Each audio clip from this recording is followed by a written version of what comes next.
Hi hello வணக்கம் friends, this is Suma sari creations. Welcome to my channel. இப்போ நான் இந்த வீடியோவில் ஆரி ஸ்டாண்ட் எப்படி மாட்டுறதுன்னு, கிளாத் எப்படி ஃபிக்ஸ் பண்ணுறதுன்னு சொல்லித்தரேன். வாங்க வீடியோக்குள்ளே போகலாம். ஸோ இதுதான் ஸ்டாண்டு, 4 லெக்கு, ஃப்ரேமு. நீங்கள் கடையில் வாங்குறப்ப இப்படி தான் தனியாக தான் தருவாங்க. ஸோ இதை நீங்கள் தான் ஃபிக்ஸ் பண்ணிக்கணும். ஸோ இந்த ரிங்கில் பார்த்தீங்கன்னா 4 ஹோல்ஸ் இருக்கும். இந்த ஹோல்ஸில் வந்துட்டு இந்த லெக்ஸ் எல்லாம் மாட்டணும். இந்த லெக்கு பார்த்திங்கன்னா ஒரு பக்கம் ஃப்ளாட்டாக இருக்கும், அதை நாம் இப்படி வச்சுக்கணும். ஒரு பக்கம் பார்த்திங்கன்னா ஸ்க்ரூ இருக்கும். அந்த ஸ்க்ரூவை வந்து நீங்கள் அன்ஸ்க்ரூ பண்ணிட்டு இந்த ஹோலில் வந்துட்டு நீங்கள் மாட்டுங்க.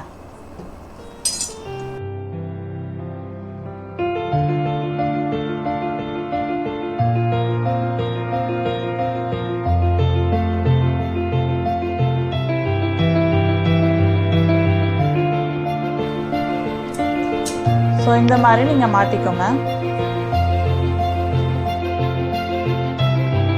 ஸோ இந்த ஃப்ரேமுக்கு ஏற்ற மாதிரி தான் இந்த ஸ்டாண்டும் கொடுப்பாங்க. இந்த ஸ்டாண்டும் 18 இன்ச் ஸ்டாண்டு. நீங்கள் 16 இன்ச் ஃப்ரேம் வாங்கினீங்கன்னா அதுக்கேற்ற மாதிரி 16 இன்ச் ஸ்டாண்டு கொடுப்பாங்க. இப்போ நான் வாங்கியிருக்கிறது பார்த்தீங்கன்னா 18 இன்ச் ஃப்ரேமு. எல்லா ஃப்ரேம்லேயும் வந்துட்டு 2 ரிங் கொடுப்பாங்க. ஒன்று ஸ்மாலு, ஒரு பிக் சைஸில் மட்டும் பார்த்தீங்கன்னா ஸ்க்ரூ இருக்கும் டைட் பண்ணுறதுக்காக.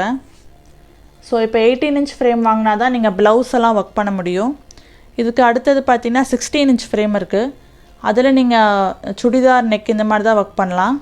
ஸோ ப்ளவுஸ் நெக்கெல்லாம் ஒர்க் பண்ணணுன்னா கண்டிப்பாக நீங்கள் 18 இன்ச் ஃப்ரேம் வாங்கினா தான் கரெக்டாக இருக்கும். இதுலேயே ஸ்மால் சைஸஸ் நிறையா டிஃப்ரெண்ட் சைஸஸ் இருக்குது. ஸோ அதெல்லாம் நீங்கள் ஹேண்ட் எம்ப்ராய்டிங் பண்ணுறதுக்காக நீங்கள் வாங்கிக்கிட்டால் போதும். ஸோ ஆரி ஒர்க்குக்கு நீங்கள் 18 இன்ச் வாங்கிக்கோங்க. ஸோ இப்போ கிளாத்தை நம்ம எப்படி ஃபிக்ஸ் பண்ணுறதுன்னு பார்ப்போம். நீங்கள் கிளாத்தை வந்து ஃப்ரேமில் ஃபிக்ஸ் பண்ணுறப்ப ஃப்ளாட் சர்ஃபேஸில் வச்சுக்கோங்க. அப்போ தான் உங்களுக்கு ஈஸியாக இருக்கும். ஸ்மால் சைஸ் ஃப்ரேமை அப்படியே வச்சுட்டு பிக் சைஸ் ஃப்ரேமை இந்த பக்கம் வச்சுக்கோங்க. இப்போ ஸ்மால் சைஸ் ஃப்ரேமுக்கு மேலே கிளாத்தை போட்டுக்கலாம். கிளாத்தை வச்சுட்டு அதுக்கு மேலே வந்துட்டு இந்த மாதிரி ஃப்ரேமை மாட்டிக்கோங்க. கையில் இப்படி தூக்கி பிடிச்சிக்கோங்க. பிடிச்சிட்டு கொஞ்சம் இதை நல்லா டைட் பண்ணிக்கோங்க. ஒரு 50% டைட் பண்ணுங்கள், ரொம்பவும் டைட் பண்ண வேண்டாம். ஓரளவுக்கு டைட் பண்ணிட்டு இந்த மாதிரி நம்ம கிளாத்தை, இந்த ஃப்ரேமை ஒரு ஹேண்டில் பிடிச்சிட்டு கிளாத்தை வந்து இப்படி இழுக்கணும். இந்த மாதிரி சுற்றியும் நல்லா இப்படி இழுத்துக்கோங்க. இந்த 2 ஃப்ரேமையும் சேர்ந்தாப்பில் இந்த 2 ஃபிங்கர் பிடிச்சிக்கோங்க. பிடிச்சிட்டு இந்த மாதிரி நல்லா இழுத்துக்கோங்க. சுற்றி இழுத்துக்கோங்க. இழுத்துட்டு எகைன் கொஞ்சம் நல்லா டைட் பண்ணிக்கோங்க.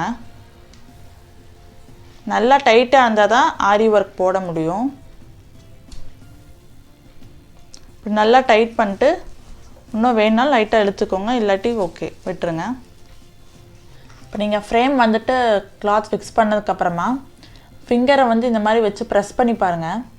ப்ரெஸ் பண்ணுறப்ப இந்த கிளாத் வந்து உங்களை வெளியில் தள்ளும், இந்த ஃபிங்கர் வந்து வெளியில் தள்ளும். ஸோ இந்த அளவு நல்லா டைட் பண்ணிக்கோங்க. அப்போ தான் நீங்கள் ஒர்க் போடுறப்ப கரெக்டாக இருக்கும்.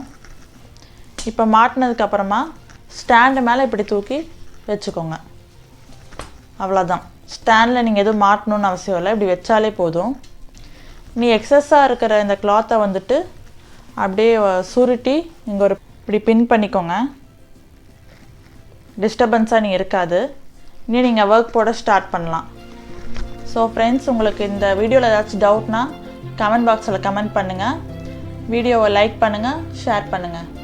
நெக்ஸ்ட் வீடியோவில் பார்க்கலாம். தேங்க்யூ ஃபார் வாட்சிங் ஃப்ரெண்ட்ஸ்.